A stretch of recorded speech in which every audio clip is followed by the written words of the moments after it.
Hello friend. तो एक बार फिर आपका स्वागत है आपके अपने यूट्यूब चैनल पर। तो कैसे हैं आप सभी लोग। आज मैं आपके लिए सभी एग्ज़ाम के लिए काफ़ी ज़्यादा इम्पोर्टेंट टॉपिक 1857 की क्रांति लाई हूँ। मैंने इस वीडियो में सभी क्वेश्चन सिलेक्टेड और इम्पोर्टेंट लिए हैं। अगर आप किसी भी एग्ज़ाम की तैयारी कर रहे हैं तो ये वीडियो आपके लिए बहुत ही महत्वपूर्ण साबित होगा। तो प्लीज़ वीडियो को एंड तक ज़रूर देखिए और कमेंट करके बताइए कि आपको ये वीडियो कैसा लगा। तो शुरू करते हैं आज का टॉपिक 1857 की क्रांति। Revolt of 1857। इसका आरंभ कहाँ हुआ था? तो इसका आरंभ मेरठ में हुआ था, जो कि यूपी में है। उस समय गवर्नर जनरल कौन था? जब ये 1857 की क्रांति आई थी तो उस समय गवर्नर जनरल था लॉर्ड कैनिंग।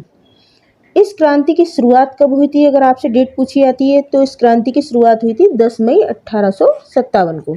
अब देख लेते हैं कि इस क्रांति को किस किस नाम से जाना जाता है।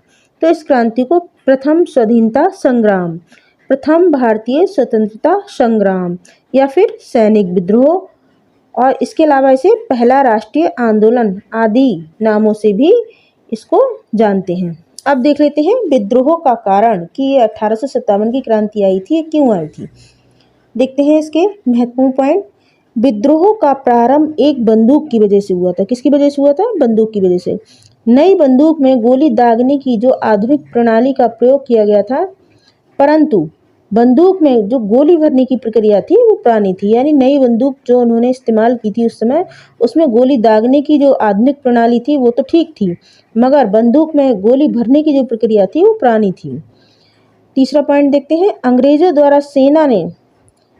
द्वारा सेना से ब्राउन बेस नामक बंदूक को हटाकर एक नई बंदूक यानी एनफील्ड राइफल को शामिल किया गया था। यानी उस समय जो पुरानी बंदूक थी ब्राउन बेस नामक, उसको हटा करके एक नई बंदूक एनफील्ड राइफल को शामिल किया गया था। चौथा पॉइंट है एनफील्ड राइफल की गोली में गाय और सूअर की चर्बी का प्रयोग किया जाता था। किसका किया जाता था? एनफील्ड राइफल की जो गोली थी उसमें गाय और सूअर की चर्बी का प्रयोग किया जा रहा था उस समय। अब देखते हैं इससे बनने वाला महत्वपूर्ण प्रश्न। तो देखते हैं क्वेश्चन नंबर पहला। 1857 का विद्रोह कहाँ से प्रारंभ हुआ था? 1857 का विद्रोह कहाँ से प्रारंभ हुआ था? दिल्ली, झांसी, मेरठ, कानपुर। तो इसका आंसर होगा मेरठ। जो 1857 का विद्रोह था वो मेरठ से प्रारंभ हुआ था। क्वेश्चन नंबर 2 देख लेते हैं। 1857 के विद्रोह का तात्कालिक कारण क्या था? यानी उस समय जो 1857 की क्रांति आई थी तो उस समय क्या कारण था जो ये आई थी। देखते हैं इसके ऑप्शन। चर्बी वाले कारतूसों का प्रयोग करना, डलहौजी की जब्ती का सिद्धांत, ब्रिटिश सैनिकों एवं भारतीय सैनिकों के वेतन में भारी अंतर, भारतीयों को ईसाई धर्म में परिवर्तित करने का प्रयास। तो इसका देखिए सही जो ऑप्शन होगा वो ऑप्शन नंबर ए होगा, चर्बी वाले कारतूसों का प्रयोग करना। क्वेश्चन नंबर 3 देखते हैं। वह पहला भारतीय सिपाही कौन था जिसने चर्बी वाले कारतूस का प्रयोग करने से इनकार कर दिया था? ऐसे सिपाही का नाम पूछा गया जिसने उस समय चर्बी वाले कारतूसों का प्रयोग करने से इनकार कर दिया था। वो पहला भारतीय सिपाही था। तो कौन था? देखते हैं। मंगल पांडे, शिवराम, हरदेव, अब्दुल रहीम। तो इसका सही आंसर जो आपका होगा वो ऑप्शन नंबर ए होगा, मंगल पांडे उस समय के पहले भारतीय सिपाही थे जिन्होंने इस विद्रोह का आरंभ किया था और उन्होंने चर्बी वाले कारतूसों का प्रयोग करने से इनकार कर दिया था। अब इसके अलावा और भी इसमें पॉइंट है वो देख लेते हैं मंगल पांडे के बारे में। मंगल पांडे ने ही मारो फिरंगी का नारा दिया था। मंगल पांडे ने ही मारो फिरंगी का नारा दिया था। 29 मार्च 1857 की दोपहर को बैरकपुर में मंगल पांडे का जो गुस्सा था वो अंग्रेजों के खिलाफ फूट पड़ा था, यानी अपनी चरम सीमा पर था। उन्होंने मैदान में ही मेजर ह्यूसन को गोली मार दी थी तथा लेफ्टिनेंट बाग को भी तलवार से काट दिया था। अब देखते हैं क्वेश्चन नंबर 4। मंगल पांडे जिन्होंने अकेले 1857 ईस्वी में इस विद्रोह का सूत्रपात किया था वो संबंधित था, किससे संबंधित था? देखते हैं इसके ऑप्शन। 19वीं नेटिव इन्फेंट्री से, 22वीं नेटिव इन्फेंट्री से, 34वीं नेटिव इन्फेंट्री से या फिर 38वीं नेटिव इन्फेंट्री से। तो इसका जो राइट आंसर होगा 34वीं नेटिव इन्फेंट्री से, क्योंकि ये बटालियन की पूछा जा रहा है। इसमें यहाँ पर बटालियन के बारे में पूछा जा रहा है कि वो उस समय यानी मंगल पांडे जिसने अकेले 1857 ईस्वी में इस विद्रोह का सूत्रपात किया था वो संबंधित है, यानी किस बटालियन से संबंधित था? तो इसका आपका ऑप्शन होगा 34वीं नेटिव इन्फेंट्री से। क्वेश्चन नंबर 5 पे बेगम हजरत महल ने 1857 के विद्रोह का नेतृत्व निम्नलिखित में से किस शहर से किया था? तो इन्होंने कहाँ से किया था? देखिए ऑप्शन लखनऊ, बनारस, कानपुर, इलाहाबाद। तो फ्रेंड ये क्वेश्चन आपके लिए बहुत ही इंपॉर्टेंट है और ये लगभग सभी एग्जाम में देखने को मिल जाता है। तो यहाँ पर जितने ही विद्रोह से संबंधित जितने ही व्यक्तियों के नाम क्वेश्चन में पूछे जा रहे हैं, तो आप प्लीज़ इसे ध्यान से पढ़िए, देखिए, ताकि आप अपने आने वाले एग्जाम में इन क्वेश्चन को मिस ना कर पाए। तो इसका जो आंसर होगा, आपका आंसर होगा ऑप्शन नंबर ए, लखनऊ। लखनऊ से बेगम हजरत महल ने 1857 के विद्रोह का नेतृत्व किया था। और क्यों किया था? इस विद्रोह से उनका कोई संबंध नहीं था, लेकिन उन्होंने अपनी पति की मृत्यु का बदला लेने के लिए इस विद्रोह का नेतृत्व किया था। क्वेश्चन नंबर 6 है, 1857 के विद्रोह के समय भारत का गवर्नर जनरल कौन था? तो देखिए उस समय किसका शासन था? उस समय किस गवर्नर जनरल का उस समय शासन था? तो देखिए Lord Canning, Lord William Bentinck, Lord Dalhousie, Lord Lytton. तो इसका जो सही आंसर होगा वो होगा Lord Canning. Option number A आपका सही हो जाएगा। क्वेश्चन नंबर 7 है, वर्ष 1857 के विद्रोह में निम्न नेताओं में से किसने सबसे पहले अपना बलिदान किया था? किसने किया था? तो वो सबसे पहले देखिए इसके ऑप्शन है तात्या टोपे, मंगल पांडे, कुंवर सिंह या फिर लक्ष्मीबाई। तो सबसे पहले जिसने बलिदान किया था वो थे मंगल पांडे। क्यों किया था? क्योंकि वह चर्बी युक्त कारतूसों का प्रयोग करने के खिलाफ थे। क्वेश्चन नंबर 8 है, 1857 के विद्रोह में कानपुर में सैनिकों का नेतृत्व किसने किया था? कुंवर सिंह, तात्या टोपे, नाना साहेब, लक्ष्मीबाई। तो देखिए इसका जो सही ऑप्शन होगा नाना साहब, जो कि कानपुर से थे, और तात्या टोपे ये भी कानपुर से थे। तो दोनों ही ये कानपुर विद्रोह से संबंधित थे। दोनों ही कौन कौन? तात्या टोपे और नाना साहेब। अब देखते हैं क्वेश्चन नंबर 9, 1857 की जो विद्रोह शक्ति थी उसका सबसे महत्वपूर्ण तत्व कौन सा था? अब इसके ऑप्शन देखिए, बहादुर शाह का सहयोग, झांसी की रानी का नेतृत्व, नाना साहेब का नेतृत्व, हिंदू मुस्लिम एकता। तो इसका जो सही जवाब होगा वो होगा ऑप्शन नंबर डी, हिंदू मुस्लिम एकता। यानी 1857 की विद्रोह शक्ति का जो सबसे महत्वपूर्ण तत्व रहा वो रहा है हिंदू मुस्लिम एकता।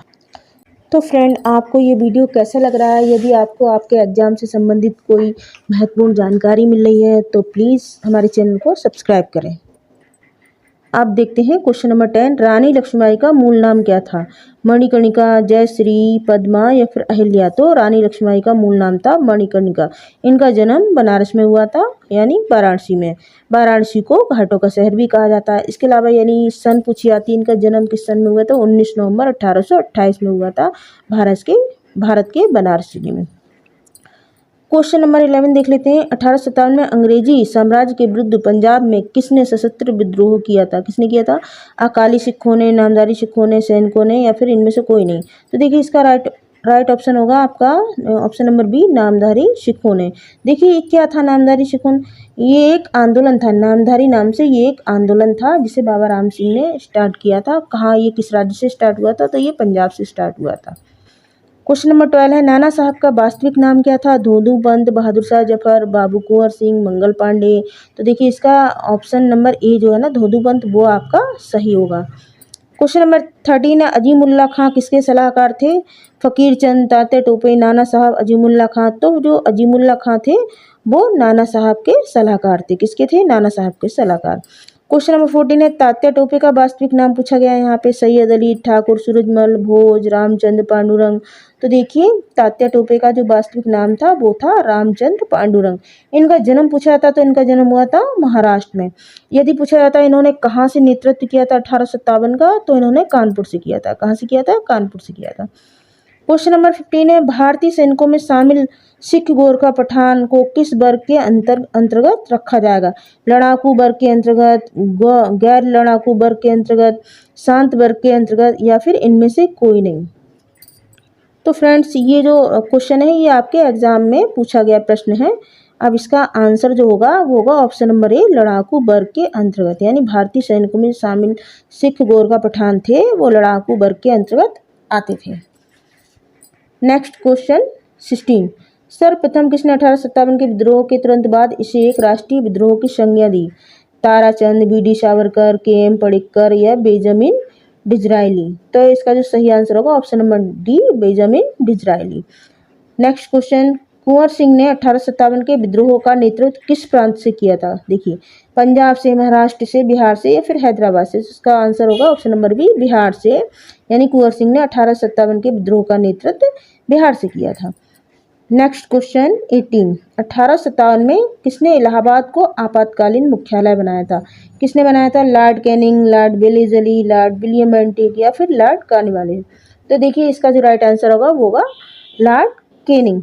लॉर्ड कैनिंग ने 1857 में इलाहाबाद को अपना आपातकालीन मुख्यालय बनाया था।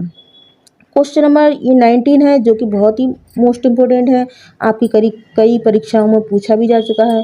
वर्ष 1857 के विद्रोह में निम्नलिखित में से किसे उसके मित्र ने धोखा दिया था तथा जिसे अंग्रेजों द्वारा बंदी बनाकर मार दिया गया था? नाना साहब, खान बहादुर खान, कुंवर सिंह, तात्या टोपे। बताइए किसको बंदी बनाया गया था अंग्रेजों द्वारा? तो देखिए आपका सही आंसर होगा option number D, Tatya Tope. इन्हें 1857 के विद्रोह में इनके ही मित्र ने धोखा दिया था तथा अंग्रेजों ने इन्हें बंदी बनाकर मार दिया था। किसको? तात्या टोपे को। अब देखते हैं इस वीडियो का लास्ट क्वेश्चन, क्वेश्चन नंबर 20। 1857 के विद्रोह की असफलता के बाद बहादुर शाह द्वितीय को कहाँ निर्वासित कर दिया गया था? रंगून, साइबेरिया, सिंगापुर या फिर इनमें से कोई नहीं। तो देखिए 1857 के विद्रोह की असफलता के बाद बहादुर शाह द्वितीय को रंगून में निर्वासित कर दिया गया था। कहाँ निर्वासित कर दिया गया था? रंगून। तो फ्रेंड्स, आपको ये वीडियो कैसा लगा कमेंट करके बताएं और वीडियो को लाइक एंड शेयर करें तथा चैनल को सब्सक्राइब करें। Thank you.